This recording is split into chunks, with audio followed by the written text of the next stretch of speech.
अभिनंदन बच्चों, बहुत बहुत स्वागत है आपका ऑनलाइन क्लास में। आज हम पढ़ेंगे व्याकरण विधि, कक्षा 9वीं 10वीं संस्कृत व्याकरण के अंतर्गत। तो आज का जो हमारा विषय है या जो जिसका हम अध्यापन या पठन पाठन करेंगे, चलिए आइए देखते हैं व्याकरण विधि के अंतर्गत क्या है।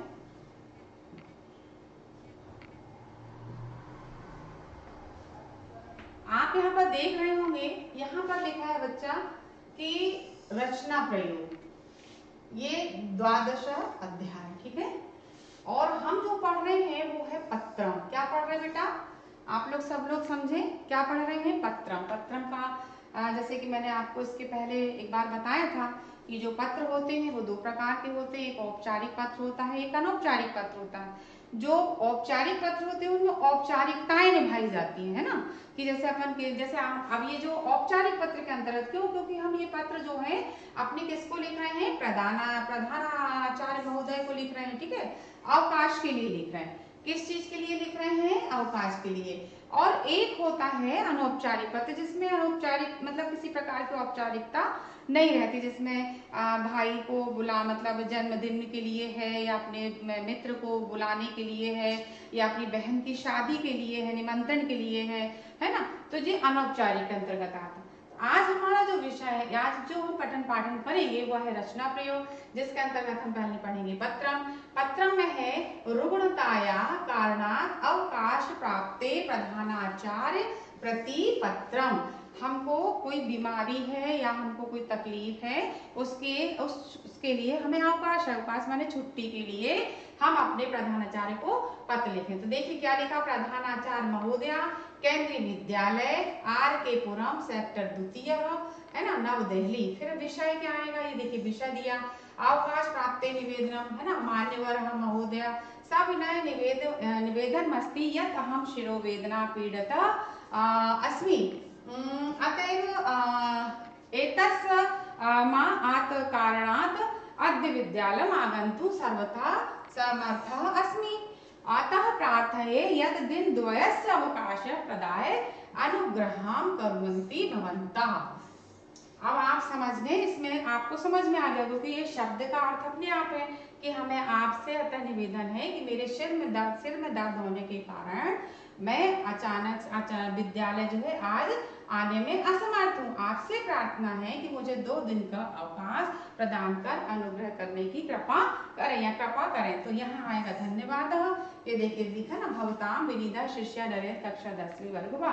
तो या आप इसमें कुछ भी लिख सकते हैं, कक्षा 10वीं लिखा है तो आप लिख सकते हैं कक्षा, क्या आएगा आपका, किस क्लास का हम पढ़ा रहे हैं? कक्षा 9वीं, ठीक है ना। इस प्रकार से आप लिख सकते हैं। तो ये हुआ आपका पहला पत्र रचना प्रयोग के अंतर्गत अवकाश प्राप्ति का। चलिए दूसरा हम पढ़ेंगे, जिसके अंतर्गत आएगा शुल्क क्षमा प्रार्थना प्रधानाचार्य पत्रम, शुल्क, है ना, और प्रति पत्रम। अब इसमें क्या दिया? शुल्क यानी जो शुल्क लगता है उसके लिए मतलब वो माफ हो जाए, तो उसमें प्रधानाचार्य महोदय को पत्र लिखा गया। क्या लिखा? देखिए, प्रधानाचार्य महोदया केंद्रीय विद्यालय RK पुरम, सेक्टर 4 नव दिल्ली, और ये उसका नंबर। फिर है देखिए विषय शुल्क क्षमापनार्थम निवेदनम, शुल्क माफी के लिए है। मान्यवरा या महोदया लिखना है। सविनय निवेदनस्ति यत् अहम भवता विद्यालय 10वीं कक्षा, 10वीं कक्षा में वर्ग में पढ़ते हैं, और मेरे पिता एकस्मिन् विद्यालय द्वारपाल रक्षक हैं, किसी विद्यालय में रक्षक है। तस्य मासिक वेतन 2,000 रुपये, मात्र 2,000 रुपया। अस्माकं कुटुंब में 5, हमारे जो परिवार में कितने सदस्य हैं? 5 सदस्य हैं। अनेन वेतनेन कुटुंबस्य निर्वाह कठिनेन भवति, अतः शुल्क क्षमा प्रार्थनार्थम प्रार्थते। तो ये 2,000 रुपये में हमारे परिवार में 5 सदस्य हैं, तो उनका हमारा जो कठिन होता है निर्वहन करना, है ना, तो आप उसको शुल्क माफ करने की कृपा करें। आशा से यद मदीयम इयं प्रार्थना स्वीकृत शुल्क क्षमापन द्वारा माम उपकरिष्यन्ति श्रीमन्तः। यदि आप हमारी शुल्क माफ कर देंगे तो ये हमारे ऊपर बहुत बड़ी आपकी कृपा होगी, धन्यवाद। फिर इसी प्रकार यहाँ पर भी दिया है, ठीक है ना। तो ये हो गई आपकी शुल्क माफी वाली। चलिए अब इसके आगे बढ़ते हैं। ये जो हम पढ़ रहे हैं वो तीसरा क्या आएगा, पुस्तकानि प्रेषयन्तुम प्रकाशकम प्रति। अब जो मतलब जहाँ से हमें पुस्तक हम मंगा रहे हैं तो पुस्तक के जो प्रकाशक है उनको पत्र लिखना। क्या लिखेंगे, सेवायाम व्यवस्थापका महोदय आर्यमुद्रिको करोल बाग नवदहली। महोदय या महोदया सेवायाम निवेदनमस्ति यत् अहम अधोलिखितानि पुस्तकानि क्रेतुम् इच्छामि। जो मतलब आपसे निवेदन है कि जो नीचे लिखी पुस्तकें हैं उनको मैं खरीदना चाहती हूँ। अतः यह समुचित मोकम कमिश्नम निष्कायतानि पुस्तकानि बीपी माध्यम प्रेषयन्तु भवन्तः। जो उसका मतलब समुचित जो मतलब कमीशन निकाल करके उसमें जो पुस्तक है वह बीपी माध्यम से मतलब भेजने की कृपा करें। शीघ्रता प्रशंसनीय स्यात्। इस प्रकार से बेटा ये आपको क्या है, ये जो पुस्तक मंगवाने की हम किसको लिख रहे हैं, पुस्तक प्रकाशक को, है ना, ठीक है। अब जो पुस्तक नाम आनी, पुस्तक के कौन कौन से नाम है, तो एक है सरल संस्कृत व्याकरण, दूसरा है निबंध सौरभम, तीसरा है कथा सागर, ठीक है। यहाँ आ जाएगा धन्यवाद लेख। अच्छा, जो पुस्तक हम मंगवा रहे हैं तो पहली जो पुस्तक है सरल संस्कृत व्याकरण तो वो है डॉक्टर परमानंद गुप्ता की। निबंध सौरभम कौन सी है, डॉक्टर अरुणेश कुमार की। और कथा सागर जो है वो डॉक्टर वागीश की। और इनकी सबकी क्या मंगानी, एक एक प्रति मंगानी है, ठीक है। तो ये जो है हमने क्या पढ़ा, पुस्तक के नाम, लेखक के नाम, उनकी प्रति, और हमने किसको लिखा, ये प्रकाशक को। फिर यहाँ पर आएगा भागवत का, अशोका, है ना। फिर ये जवाहर नगरम मंडी, ये 61 उनका वो दिया। और ये कहाँ पर है, किस प्रदेश से, हिमाचल प्रदेश। तो ये आपको बेटा आप बच्चों बार बार मैं बोल रही हूँ, अभी जितने बार मैं आपको जब से पढ़ाना शुरू की हूँ कि ये संस्कृत है, तो इसलिए जो पत्र लेखन है उनको आप लिख लिख के याद करिए। कैसे, आप पहले उसको पढ़िए और पढ़ने के बाद बेटा लिखिए। बहुत कठिन नहीं है, आप देखिए बिल्कुल एकदम सरल शब्दों में है। तो जब आपको और सरल लगेगा जब आप उसको लिख करके याद करेंगे और आपको अच्छे से बनेगा, ठीक है। चलिए अब इसके बाद है स्वभगिन्या विवाहे आमंत्रण इतु स्वामित्रम प्रति पत्रम। यहाँ दिया है देखिए R606888 न्यू राजेंद्र नगरम दिल्ली तक, और ये उसका दिनांक दिया है। अब इसमें क्या लिखा है, अभी हम जो पढ़ रहे हैं बेटा ये पढ़ रहे हैं अनौपचारिक पत्र। कौन सा पत्र आएगा, ये वाला आएगा अनौपचारिक,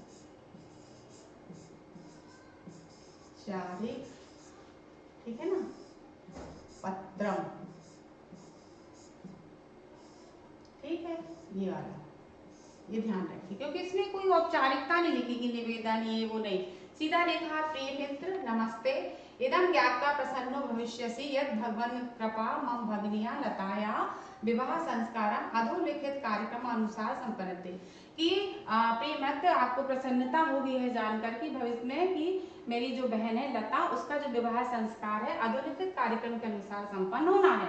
एतदर्थम सानुरोधम निमंत्रणामि, इसलिए मतलब आपसे अनुरोध है कि आपको निमंत्रण मतलब भेज रहा हूँ। और आशा से यत यथा समय आगत आसमान प्रियसि, आशा करता हूँ कि आप समय से मतलब आएंगे, मतलब पहुंचेंगे। और कार्यक्रम का क्या क्या है, कार्यक्रम देखिए कार्यक्रम लिखा मंगलवार से 26/11 प्रातः सप्तवादने यह यज्ञ है, सायं अष्टवादने, है ना, और फिर अष्टवादने वर यात्री स्वागतम, फिर प्रीति भोजनम चा, ये दिया है। बुधवार वासरे क्या है, प्रातः पंचवादने लताया पतिग्रहम, मतलब 5 बजे उसकी विदा होगी, वो घर चली जाएगी।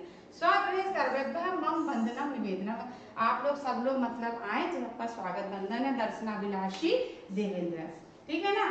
तो ये कि भाई मेरी बहन की शादी है, आप लोग सब समय से पहुंचे और आशा से यथा समय मतलब आकर के आप सब मतलब अच्छा लगेगा जो भी आप लोग सब लोग आएंगे। और इस प्रकार से उन्होंने बताया कि मंगलवार को ये कार्यक्रम है, बुधवार को ये, तो ये हो गई कौन सा बहन की शादी का मतलब निमंत्रण अनौपचारिक पत्र जो हम पढ़ा हमने। चलिए इसके बाद हम पढ़ते हैं। अब देखिए ये हमने आपको पत्र पढ़ाए, ठीक है। अब इसके बाद आता है निबंधावली। 5वां क्या है, निबंध, ठीक है। ये निबंध, निबंध में सबसे पहला निबंध है पर्यावरण। किस चीज का निबंध है, पर्यावरण। बहुत ध्यान से समझते जाइए बेटा, आपको बिल्कुल एकदम सरल लगेगा क्योंकि जब तक आप उसको समझेंगे नहीं, पढ़ेंगे नहीं, आप नहीं लिख पाएंगे। और आपको जितनी जितनी लाइन याद होती जा रही हैं तो आप नंबर डाल के भी याद कर सकते हैं ना, 1 नंबर 2 नंबर, चलिए बेटा, तो हम क्या पढ़ रहे थे, निबंध। तो जैसे मैंने आपको समझाया कि निबंध को आप नंबर डाल के भी याद कर सकते हैं, ठीक है, और आप मैटर से भी आप लिख सकते हैं। लेकिन निबंध आपको बहुत अच्छे से जब ही याद होगा बेटा, जब आप उसको बहुत अच्छे से पढ़ेंगे और एक बार शब्दों का बहुत अच्छे से आप समझ लेंगे। चलिए, कैसे? पर्यावरण। पर्यावरण तो आप सब जानते होंगे, हमारे आजू बाजू जो पूरा जो वातावरण होता है वही पर्यावरण के अंतर्गत आता है, ठीक है, जिसमें बहुत सारे चीजें आती हैं। तो क्या क्या दिया है पर्यावरण में, चलिए आज हम पढ़ते हैं। आद्यवते ही विज्ञानमय युग बढ़ते। आज का जो युग है वो कैसा युग है? विज्ञान का युग है। जनई सौविध्यार्थम नाना प्राणी प्रजते।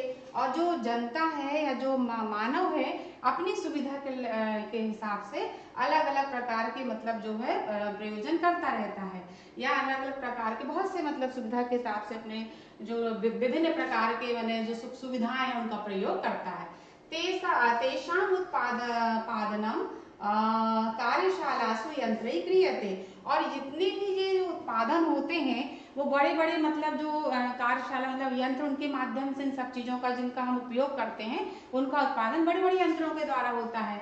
यातायात व्यवस्था कृते विविधानि यानी प्रयुज्यन्ते। और यातायात की व्यवस्थाओं में विविध प्रकार के यंत्रों का भी प्रयोग किया जाता है। यद्यपि एतैसे मातम जीवन सुखमय भवति। और इन्हीं सब चीजों से हमारा जो जीवन है वो सुखमय होता है। परम ए भी प्रसारितः धूमा वायुमंडलम अत्यंत दूषति। परंतु क्या होता है, जो भी सुख सुविधा के लिए हम जो भी उपकरणों का इस्तेमाल करते हैं तो उनसे क्या निकलता है, धुआं निकलता है। जो धुआं निकलता है तो पूरे वायुमंडल को क्या करता है, दूषित। वायुमंडलम अत्यंत दूषयति, वायुमंडल को दूषित करता है। एवं वनानां विनाशे ऋतु चक्रम प्रभावितम भवति। और इसी प्रकार से वनों के विनाश का कारण भी ये ऋतु चक्रम और ये जो दूषित वातावरण है जिसके कारण से जो वनों का विनाश होता है। वायुमंडलस्य दुष्प्रभावितवान् अस्माकं शरीरपि श्वास रोगादिः रुग्णा भवति। रुग्णा माने रोगा। फिर क्या होता है, जब वायुमंडल दूषित होता है तो वनों का तो विनाश उस पर मतलब होता ही है, यानी वनों जो हरियाली उस पर तो उसका असर पड़ता ही है। इसके साथ ही हमारे शरीर पर, हमारे शरीर पर भी असर पड़ता है उस दूषित वातावरण का। तो जिससे श्वास आदि रोग जो है व्यक्ति को हो जाते हैं। महानगराणाम मलिन जलम नाना प्रवाहिका मध्येन नदी प्रविश्यति।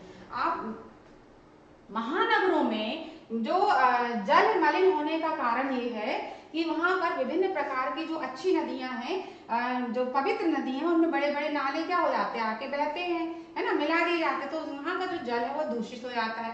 अस्मात् कारणात् नदीनां स्वच्छमपि जलम मलिनम अपेयम च भवति। और हमें फिर वही मलिन जो नदी का जो जल है वही मतलब जो है वह पीने योग्य नहीं, क्योंकि वो जल क्या हो जाता है, स्वच्छ जल गंदा हो जाता है, तो हम उसको पी भी नहीं पाते। सांप्रतम पश्चात देशेषु पर्यावरण प्रति जागरूकता समुत्पन्ना तत्परता। तो पाश्चात्य देशों में पर्यावरण के प्रति मतलब लोग बहुत जागरूक हैं, वहां पर बहुत जागरूकता है। तो तत्प्रेरिता भारतीय पर्यावरण दूषणस्य संकटम अवगत सांप्रतम। तो वहाँ के जो पर्यावरण, वहाँ पर लोग जागरूक हैं, तो वहाँ से प्रेरित होकर भारतीयों ने भी पर्यावरण प्रदूषण संकट को उन्होंने समझा, उससे अवगत हुए, और फिर उन्होंने गंगा यमुनादि कृते शुद्धिकरणीय कार्यक्रम प्राचलन्ते। फिर उन्होंने भी गंगा यमुना जितनी पवित्र नदियां हैं उनके शुद्धिकरण के कार्यक्रमों को संचालित किया, प्रचलित किया। अस्माभिरपि अवश्य कस्मिन् पर्यावरण संरक्षण कार्यक्रमे वृक्षारोपण मध्य मेन स्वच्छता दिनीयमानां पालनेन च योगदान विधेयम्।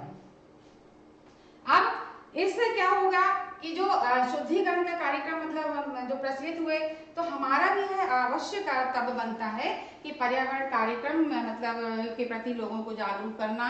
फिर वृक्षारोपण मतलब वृक्षारोपण के माध्यम से स्वच्छता का मतलब संदेश देना, उसका पालन करना और उन सभी नियमों को में अपना योगदान देना।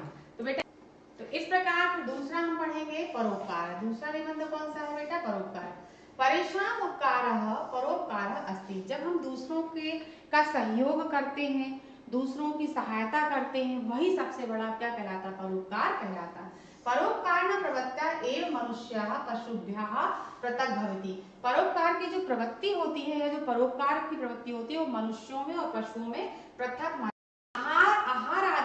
प्रवृत्त्यः तु पशुषु अपि तथैव भवन्ति यथा मानवेषु परं मानवः स्वविवेके उचित अनुचित ज्ञानेन एव आत्मानं उच्चासने उच्च पदे च स्थापयति। तो यहाँ पर ये समझाया है कि आहार आदि प्रवृत्ति मनुष्य और पशुओं में जो है होती है। देखो हम भी खाना खाते हैं और जो पशु होते हैं वो भी अपना आहार खाते हैं, तो वो तो प्रवृत्ति एक सी होती, परंतु परम मानव स्वविवेके, परंतु जो मानव होता है वो अपने स्वविवेक के कारण उचित और अनुचित ज्ञान के कारण ही वह अपने आत्म ज्ञान से वह उच्च स्थान और उच्च पद पर स्थापित होता है। कौन? मानव। वृक्षाय स्वयं फलम न खादन्ति, हम यहाँ पे परोपकार पढ़ रहे हैं तो आप लोग इस चीज को समझते चाहिए। वृक्ष स्वयं फल नहीं खाता। आप देखें वो वृक्ष में सुंदर सुंदर फल होते ना, वो सब नहीं खाते, वो दूसरों को मतलब मिलते हैं, ठीक है। तेषां परेशान प्रत्यय एव फलानि छाया च ददाति, और वो दूसरों को छाया देता है, फल देते हैं। कौन? वृक्ष। नद्यः परोपकारः एव वहन्ति, और जो नदियां हैं वो भी क्या होती? बहती हैं, तो नदियों का पानी सब लोग पीते हैं ना। फिर गावः अन्येभ्यः एवं दुग्धम यक्षन्ति, और जो गाय होती है वो भी दूसरों को दूध देती है, वो खुद नहीं पीती है, ठीक है।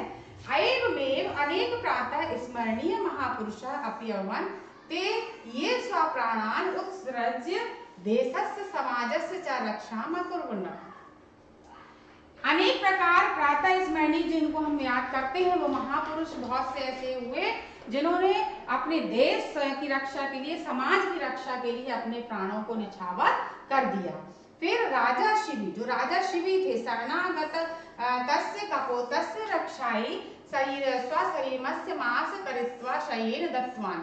राजा शिवी ने भी शरण में आए हुए कपोत यानी कबूतर को शरीर में से मांस निकालकर मतलब किसको दे दिया? बाज को दे दिया। शयेनाय है ना, दे दिया। ऋषि दधीचि ने भी अपनी वृत्तासुर बधाए इस स्वास्थ्यनी सहर्षम, और ऋषि दधीचि ने भी क्या किया? अपने मतलब जो शरीर की जो हड्डियां मतलब जो थी ना, अस्थियां, उनको भी सहर्ष क्या कर दिया? मतलब दे दिया। अद्यापि लोके अनेके समाज सुधारिका सन्ति, आज भी अनेक समाज सुधारक हैं। ये ये लोग सब स्वार्थ का परित्याग करते लोक कल्याण कुर्वन्ति, लोक का मतलब कल्याण की भावना से मतलब कार्य करते हैं। अतः सत्यमेव कथयति, अतः सही कहा गया है क्या? अष्टादश पुराणेषु व्यवसाय वचनंदन कहा गया है, परोपकार पुण्याय पापाय परिपीडनम, कि 18 पुराणों में मतलब ये बताया गया है, कहा गया है कि जो परोपकार है ये परोपकार पुण्य का काम है, और दूसरों को पीड़ा पहुंचाना, दूसरों को दुख देना, ये पाप का कार्य होता है। तो बेटा ये आपका परोपकार वाला निबंध था। यहाँ पर मैंने अभी आपको पत्र लेखन पढ़ाए और मैंने आपको भी निबंध समझाए। इनको आपको लिख करके बेटा बहुत अच्छे से याद करना है, और लिख के इसलिए क्योंकि आपको जब आप लिखेंगे तो आपको जल्दी याद होगा और आप उसको परीक्षा में अच्छे से लिख पाएंगे। धन्यवाद बेटा।